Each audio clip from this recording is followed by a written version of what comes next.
നമസ്കാരം. ചരിത്രത്തിലാദ്യമായി ബി.ജെ.പി. നഗരസഭാ ഭരണം പിടിച്ചെടുത്തതിന് പിന്നാലെ പ്രധാനമന്ത്രി നരേന്ദ്രമോദി ഇന്ന് തലസ്ഥാനത്തെത്തുമ്പോൾ ബി.ജെ.പിയുടെ മേയർ പ്രധാനമന്ത്രിയെ സ്വീകരിക്കുന്ന ആ കാഴ്ച കാണാൻ ഏവരും ഉറ്റുനോക്കിയിരുന്നു. കേരളത്തിൽ ആദ്യമായിട്ടാണ് നഗരസഭ ബി.ജെ.പി. പിടിച്ചെടുക്കുന്നത്. പ്രധാനമന്ത്രി സംസ്ഥാനത്തിലേക്ക് എത്തുമ്പോൾ മേയർ സ്വീകരിക്കാറുണ്ട്. അതായത് ആ നഗരത്തിലെ തലവൻ അല്ലെങ്കിൽ ആ നഗരത്തിലെ നാഥൻ എന്ന നിലയിൽ മേയർ സ്വീകരിക്കാറുണ്ട്. ആര്യ രാജേന്ദ്രൻ പലകുറി മേയറായി നിന്നപ്പോഴും പ്രധാനമന്ത്രി നരേന്ദ്രമോദി കേരളത്തിലും തിരുവനന്തപുരത്തൊക്കെ എത്തുമ്പോഴും ആര്യ രാജേന്ദ്രൻ സ്വീകരിക്കാനായി പോയിട്ടുണ്ട്. പക്ഷേ ആ ചരിത്ര നിമിഷം വി രാജേഷ് പ്രധാനമന്ത്രി നരേന്ദ്രമോദിയെ വിമാനത്താവളത്തിൽ പോയി സ്വീകരിക്കുന്ന ആ ചരിത്ര നിമിഷം ഉണ്ടായേക്കില്ല എന്ന സൂചനകൾ പുറത്തു വരികയാണ്. വിമാനത്താവളത്തിൽ പ്രധാനമന്ത്രി സ്വീകരിക്കുന്ന വിശിഷ്ട വ്യക്തികളുടെ പട്ടികയിൽ മേയർ വി രാജേഷ് ഉൾപ്പെട്ടിട്ടില്ല. ഗവർണർ രാജേന്ദ്ര ആർലേക്കർ, മുഖ്യമന്ത്രി പിണറായി വിജയൻ, ഉന്നത ഉദ്യോഗസ്ഥർ, NDA നേതാക്കൾ തുടങ്ങി 22 പേരാണ് സ്വീകരണ പട്ടികയിൽ ഉള്ളത്. പ്രധാനമന്ത്രി പങ്കെടുക്കുന്ന 2 പൊതുപരിപാടികളിലും താൻ വേദിയിലുള്ളതിനാലാണ് സുരക്ഷാ കാരണങ്ങൾ മുൻനിർത്തി വിമാനത്താവളത്തിലെ സ്വീകരണം ഒഴിവാക്കിയതെന്ന് മേയറുടെ ഓഫീസും വിശദീകരിച്ചു. നഗരസഭാ ഭരണം ലഭിച്ചാൽ 45 ദിവസത്തിനകം പ്രധാനമന്ത്രിയെ നഗരത്തിലെത്തിക്കുമെന്ന BJP നേതൃത്വത്തിന്റെ വാഗ്ദാനം പാലിക്കപ്പെടുന്ന സന്ദർശനമാണ് ഇത്. മേയർ വി രാജേഷ് നഗരവികസനത്തിനായുള്ള സമഗ്രരേഖ ചടങ്ങിൽ പ്രധാനമന്ത്രിക്ക് കൈമാറും. അതോടൊപ്പം കേരളത്തിന് അനുവദിച്ച 4 പുതിയ ട്രെയിനുകളുടെ ഫ്ളാഗ് ഓഫും അദ്ദേഹം നിർവഹിക്കും.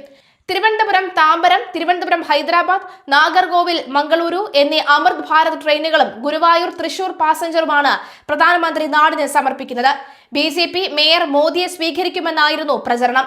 എന്നാൽ ഉദ്ഘാടന വേദിയിലെ സംവിധാനങ്ങൾ ഒരുക്കാനും മുന്നിലുള്ളത് മേയർ തന്നെയാണ്. ഇതുകൂടി പരിഗണിച്ചാണ് മേയർ വിമാനത്താവളത്തിലേക്ക് പോകാത്തത്. BJPയുടെ തീരുമാനം കൂടിയാണ് ഇത്. വൈകുന്നേരം ഓവർബ്രിഡ്ജ് മുതൽ പുത്തരിക്കണ്ടം മൈതാനം വരെ നീളുന്ന വൻ റോഡ് ഷോയും തുടർന്ന് BJPയുടെ പൊതുസമ്മേളനവും നടക്കും. ഇതിന് മുന്നോടിയായി നഗരത്തിൽ കർശന ഗതാഗത നിയന്ത്രണങ്ങൾ ഏർപ്പെടുത്തിയിട്ടുണ്ട്. കേരളത്തിലെ ഒരു പ്രമുഖ നേതാവ് ഇന്ന് BJPയിൽ ചേരുമെന്ന അഭ്യൂഹങ്ങൾ നിലനിൽക്കുന്നതിനാൽ ഈ സന്ദർശനത്തിന് രാഷ്ട്രീയമായി വലിയ പ്രാധാന്യവുമുണ്ട്. ഇതും രാജേഷിന്റെ വിട്ടുനിൽക്കലിന് കാരണമായി എന്നാണ് വിലയിരുത്തൽ. വിമാനത്താവളത്തിൽ നിന്ന് പുത്തരിക്കണ്ടം മൈതാനത്തേക്ക് റോഡ് ഷോ നടക്കും. വിവിധ കേന്ദ്ര പദ്ധതികളുടെ ഉദ്ഘാടനവും തിരുവനന്തപുരം നഗരത്തിന്റെ വികസന രേഖയും പ്രഖ്യാപിക്കും. അതിവേഗ റെയിൽപാതയും പ്രധാനമന്ത്രി പ്രഖ്യാപിക്കാൻ സാധ്യത. പ്രധാനമന്ത്രി നരേന്ദ്രമോദി തലസ്ഥാനത്തെത്തുമ്പോൾ വിവിധ പദ്ധതികൾ നാടിന് സമർപ്പിക്കാൻ സാധ്യതയുണ്ട്. പുത്തരിക്കണ്ടം മൈതാനത്ത് നടക്കുന്ന പരിപാടിയിൽ വിവിധ കേന്ദ്ര പദ്ധതികളുടെ ഉദ്ഘാടനവും തിരുവനന്തപുരം നഗരത്തിന്റെ വികസന രേഖയും പ്രഖ്യാപിക്കും. 8ഓളം വരുന്ന പ്രഖ്യാപനങ്ങൾ ഉണ്ടാകാനാണ് സാധ്യത. രാവിലെ വിമാനത്താവളത്തിൽ നിന്നും പുത്തരിക്കണ്ടം മൈതാനത്തേക്കുള്ള മോദിയുടെ യാത്ര വൻ റോഡ് ഷോ ആക്കി മാറ്റാൻ തന്നെയാണ് പാർട്ടിയുടെ തീരുമാനം. ഔദ്യോഗിക ചടങ്ങിന് ശേഷം കോർപ്പറേഷന്റെ വികസന ബ്ലൂ പ്രിന്റ് പ്രകാശനത്തിനായി സമീപത്തെ പാർട്ടി വേദിയിൽ പ്രധാനമന്ത്രി എത്തും. 25,000-ലധികം പ്രവർത്തകരെ പങ്കെടുപ്പിച്ചുള്ള പൊതുസമ്മേളനമാണ് BJP സംഘടിപ്പിക്കുന്നത്. കോർപ്പറേഷനിൽ അധികാരത്തിലേറിയാൽ 45 ദിവസത്തിനകം പ്രധാനമന്ത്രിയെ തലസ്ഥാനത്ത് കൊണ്ടുവരുമെന്ന് BJP സംസ്ഥാന അധ്യക്ഷൻ രാജീവ് ചന്ദ്രശേഖർ പ്രഖ്യാപിച്ചിരുന്നു. പ്രധാനമന്ത്രി നരേന്ദ്രമോദിയുടെ കേരള സന്ദർശനത്തോടനുബന്ധിച്ച് തിരുവനന്തപുരം നഗരത്തിൽ ഇന്ന് ഗതാഗത നിയന്ത്രണം ഏർപ്പെടുത്തിയിട്ടുണ്ട്. ശംഖുമുഖം എയർപോർട്ട് ഭാഗവും പുത്തരിക്കണ്ടം കിഴക്കേക്കോട്ട ഭാഗവും നാളെയും താൽക്കാലിക റെഡ് സോണായി തുടരും. ഇന്ന് ശംഖുമുഖം എയർപോർട്ട് ഭാഗത്തും പുത്തരിക്കണ്ടം കിഴക്കേക്കോട്ട ഭാഗത്തുമുള്ള 2 കിലോമീറ്റർ ചുറ്റളവിൽ ഡ്രോൺ ക്യാമറകൾ ഉപയോഗിക്കുന്നതും പട്ടം, ബലൂണുകൾ എന്നിവ പറത്തുന്നതും ലേസർ ബീം ലൈറ്റുകൾ എന്നിവ ഉപയോഗിക്കുന്നതും നിരോധിച്ചിട്ടുണ്ട്.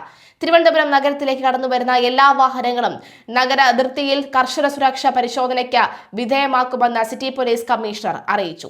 നഗരത്തിൽ വെള്ളി രാവിലെ 7 മുതൽ ഉച്ചയ്ക്ക് 2 വരെ ഗതാഗത നിയന്ത്രണങ്ങൾ ഏർപ്പെടുത്തിയിട്ടുണ്ട്. വെള്ളിയാഴ്ച രാവിലെ 7 മുതൽ ഉച്ചയ്ക്ക് 2 മണി വരെ domestic airport, Shanghumukham, all saints, Chacka, Pettah, Pallimukku, Pattoor general ആശുപത്രി, ആശാൻ സ്ക്വയർ, രക്തസാക്ഷി മണ്ഡപം, VJT main gate, statue, Pulimoodu Ayurveda college, overbridge, മേലെ Pazhavangadi, power house junction, Choorakkad Palayam വരെ റോഡിന്റെ ഇരുവശത്തും വാഹനങ്ങൾ പാർക്ക് ചെയ്യാൻ പാടില്ല. ശംഖുമുഖം ഡൊമസ്റ്റിക് എയർപോർട്ട്, വലിയതുറ, അതുപോലെ തന്നെ പൊന്നറപ്പാലം, Kallumoodu, Ananthapuri hospital, Eenchakkal, Mithranandapuram, SP fort, Sreekanteswaram park, Thakarapparambu മേൽപ്പാലം, പവർ ഹൗസ് ജംഗ്ഷൻ വരെയുള്ള റോഡിലും ചാക്ക, അനന്തപുരി ഹോസ്പിറ്റൽ റോഡിന്റെയും ഇരുവശങ്ങളിലും വാഹനങ്ങൾ പാർക്ക് ചെയ്യാൻ അനുവാദം ഇല്ല. ഗതാഗത നിയന്ത്രണം ഏർപ്പെടുത്തിയിട്ടുള്ള റോഡുകളിൽ പാർക്ക് ചെയ്യുന്ന വാഹനങ്ങളെ റിക്കവറി വാഹനം ഉപയോഗിച്ച് നീക്കം ചെയ്യുന്നതുൾപ്പെടെയുള്ള നിയമ നടപടികൾ സ്വീകരിക്കുമെന്ന് അധികൃതർ അറിയിച്ചു. VVIP റൂട്ട് സമയത്ത് പ്രധാന റോഡിൽ വന്നു ചേരുന്ന ഇടറോഡുകളിലെ വാഹന ഗതാഗതത്തിന് നിയന്ത്രണം ഏർപ്പെടുത്തും. രാവിലെ 10 മണി മുതൽ 11 മണി വരെ, ഉച്ചയ്ക്ക് 12 മുതൽ 1 മണി വരെയും ഗതാഗതം വഴിതിരിച്ചുവിടും. ഡൊമസ്റ്റിക് എയർപോർട്ട് ഭാഗത്ത് നിന്നും ശംഖുമുഖം വഴി പോകുന്ന വാഹനങ്ങൾ വലിയതുറ, പൊന്നറപ്പാലം, കല്ലുമൂട് ഭാഗം വഴിയും, വെട്ടുകാട്, വേടി ഭാഗങ്ങളിൽ നിന്നും ഓൾ സയൻസ് വഴി പോകുന്ന വാഹനങ്ങൾ മാധവപുരം, വെൺപാലവട്ടം വഴിയും പോകണം. കഴക്കൂട്ടം ഭാഗത്ത് നിന്നും ചാക്ക വഴി തിരുവനന്തപുരം സിറ്റിയിലേക്ക് പോകുന്ന വാഹനങ്ങൾ വെൺപാലവട്ടം, കുമാരപുരം, പട്ടം, കവടിയാർ വഴി പോകേണ്ടതുമാണ്. അതേസമയം 2020 NDAയിലേക്ക് എത്തുന്നുവെന്ന പ്രഖ്യാപനം വന്നതിന് പിന്നാലെ അണിയറ നീക്കങ്ങളുടെ കൂടുതൽ വിവരങ്ങളും പുറത്ത്. BJP മുന്നണിയിലേക്ക് 2020 എത്തിക്കാനുള്ള നിർണായക നീക്കം നടത്തിയത് ആഭ്യന്തരമന്ത്രി അമിത്ഷായാണ്. തിരുവനന്തപുരം നഗരസഭയിലെ ചരിത്ര വിജയം ആഘോഷിക്കാൻ ഷാ അടുത്തിടെ കേരളത്തിലെത്തിയപ്പോൾ സാബു ജേക്കബുമായി നിർണായക കൂടിക്കാഴ്ച നടത്തിയിരുന്നു. ഈ കൂടിക്കാഴ്ചയ്ക്ക് പിന്നാലെ BJP സംസ്ഥാന അധ്യക്ഷൻ രാജീവ് ചന്ദ്രശേഖറും സാബു ജേക്കബുമായി നിരന്തരം ചർച്ച നടത്തിയിരുന്നു. ഒടുവിൽ ഇന്നലെ കൊച്ചിയിൽ ഇരുവരും തമ്മിൽ വെച്ച് നടത്തിയ കൂടിക്കാഴ്ചയിലാണ് അന്തിമ തീരുമാനം ഉണ്ടായത്. ഇതിന് പിന്നാലെ രാജീവ് ചന്ദ്രശേഖറിനൊപ്പം വാർത്താ സമ്മേളനത്തിലെത്തിയാണ് NDA മുന്നണിയിലെത്തുമെന്ന് സാബു ജേക്കബ് വ്യക്തമാക്കിയത്. തിരുവനന്തപുരത്ത് പ്രധാനമന്ത്രി എത്തുമ്പോൾ വേദിയിൽ സാബു ജേക്കബും ഉണ്ടാകും. മോദിയുടെ സാന്നിധ്യത്തിലാകും 2020 ഔദ്യോഗികമായി NDA മുന്നണിയുടെ ഭാഗമാകുക. കിഴക്കമ്പലം ആസ്ഥാനമായുള്ള 2020 പാർട്ടി NDAയുടെ ഭാഗമാകുന്നത് എറണാകുളത്ത് BJPക്ക് ഗുണം ചെയ്യുമെന്നാണ് നേതൃത്വത്തിന്റെ വിലയിരുത്തൽ. നിലവിൽ എറണാകുളം ജില്ലയിലെ 4 പഞ്ചായത്തുകൾ ആണ് 2020 ഭരിക്കുന്നത്. കിഴക്കമ്പലം, പൂതൃക, അതുപോലെ തന്നെ ഐക്യർനാട്, തിരുവാണിയൂർ പഞ്ചായത്തുകളിലാണ് 2020 ഭരണം നടത്തുന്നത്.